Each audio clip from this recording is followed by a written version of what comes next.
கடைசியில் இப்படி பண்ணிட்டீங்களேடா.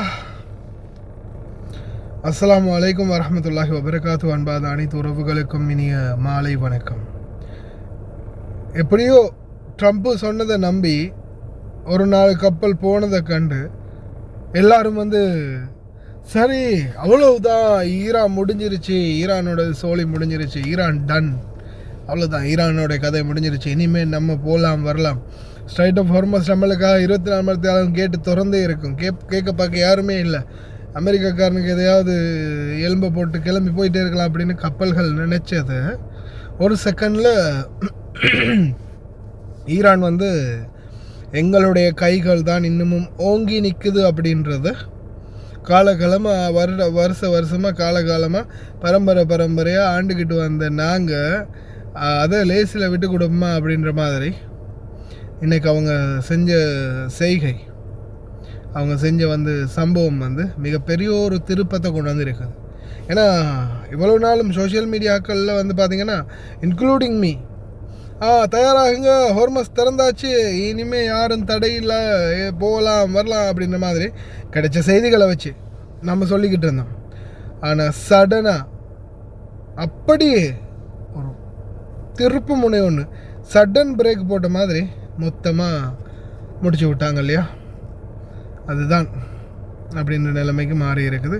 அதே போல் பார்த்திங்கன்னா தொடர்ந்துமே ஈரானுடைய பெனதர் அப்பாஸ், புஷேகர், இன்னும் சில பகுதிகளில் தொடர்ந்துமே இப்போ ஒரு 2 நிமிஷத்துக்கு முன்னாடி இந்த வீடியோ நான் ரெக்கார்ட் பண்ணுறேன், 4 மணின்னு வச்சுக்கோங்களேன், 3:54 அந்த தொடர்ந்துமே தாக்கிட்டு இருக்கிறாங்க. இப்போ வரைக்கும் அட்டாக் நடந்துக்கிட்டே இருக்குது ஈரானுக்கு மேலே. ஆனால் என்ன நடந்தாலும் பெண்ணே உன்னை விட மாட்டேன் அப்படின்ற மாதிரி, என்ன நடந்தாலும் ஹார்மஸ் ஒன்றை விட மாட்டேன் அப்படின்னு ஒரே பிடியிலே நிற்கிறாங்க. அதுவும் பக்கத்துலேயே போன 2 ஆயில் டேங்கர், ஒன்று தான் நிற்குது பாருங்கள், இந்த சைடில் ஒன்று நின்றுக்கிட்டு இருக்குது, ஒன்று அடி வாங்குது, இன்னொன்று அட்ரா வண்டியே டேய் தப்பினோம் பொழிச்சோன்னு ஓடுறதுக்கு முயற்சி பண்ணியும் கடைசி வரைக்கும் முடியலை, அடிச்சிட்டாங்க. அதில் கவலைக்குரிய விடயம் என்னென்னு பார்த்தீங்கன்னா, ஒரு இந்தியர் ஒருவர் கூட உயிரிழந்திருக்கிறாரு. காயமடைந்தவங்க சிகிச்சை பெற்று வரதா தெரிவிச்சிருக்கிறாங்க. எங்கே போய் முடிய போகுது, என்ன நடக்க போகுதுன்னு ஒன்றுமே புரியலை. தொடர்ந்துமே தாக்குதலுக்கு மேலே தாக்குதல் அதிகரிச்சுக்கிட்டே இருக்குது. கப்பல் பயணம்ன்றது இப்போது இனி வரும் நாட்களில் ஒரு கேள்விக்குறியாக மாறி இருக்குது.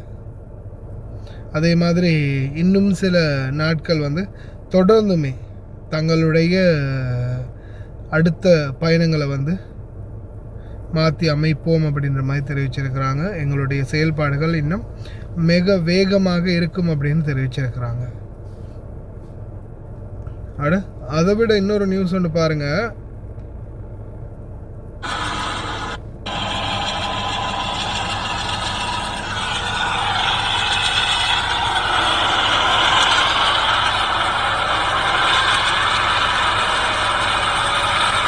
இந்த கேட்டை ஃபுல்லாகவே புதுசாக போட்டிருக்காங்க.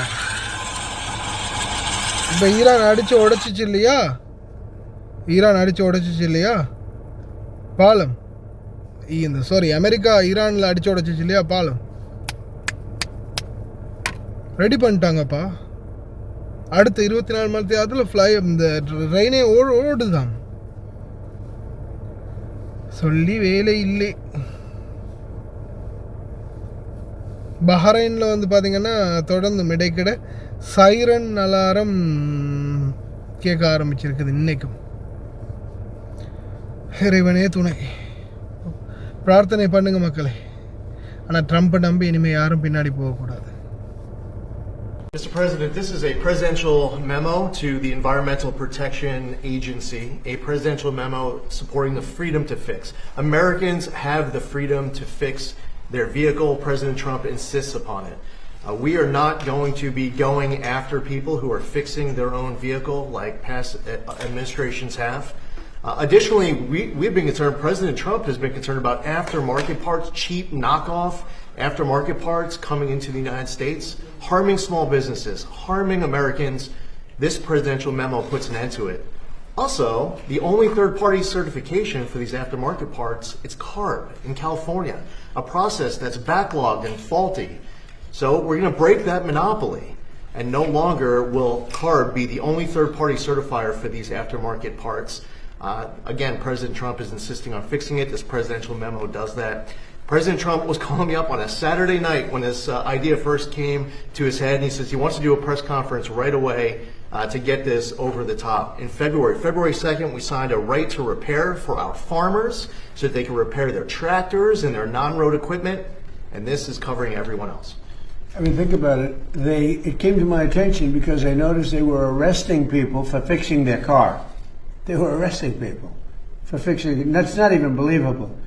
Anyway, so it's right to fix, and I think it's really common sense. If somebody wants to fix, some of these people are better mechanics than the mechanics in the shop. They're telling the mechanic in the shop how to fix their car or their truck. We signed the truck one a little while ago. So I'm going to sign this, and I'll be happy about it. We rule by common sense to a large extent.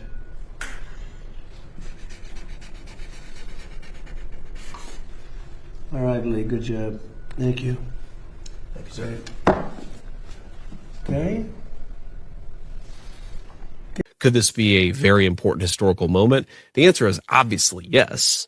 But again, how exactly this plays out is very much contingent on the way that the Iranians respond to the leverage the president has put on them. And if they respond well, I think we're going to look back at this and say we turned over a new leaf. Now, a lot of people are skeptical, including me, that will ultimately happen.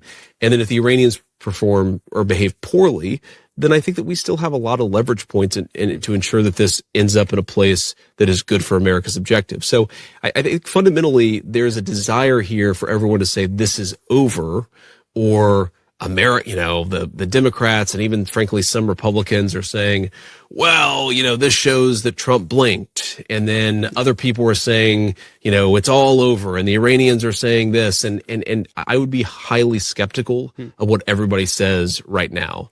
I think Marcos said this the other day. He said, this is the end of the beginning. Okay. There is a lot more game to play. Yeah. And there are a lot more cards that we're going to see, to mix metaphors here. And the good thing about it is that we're served by an administration, we're served by a president of the United States who is constantly trying to figure out how to gain an edge for the American people. I ultimately strongly believe we will look back on this moment and say we got to a good place. It's going to take a lot of work, not just in the negotiation arena, but in the other arenas too.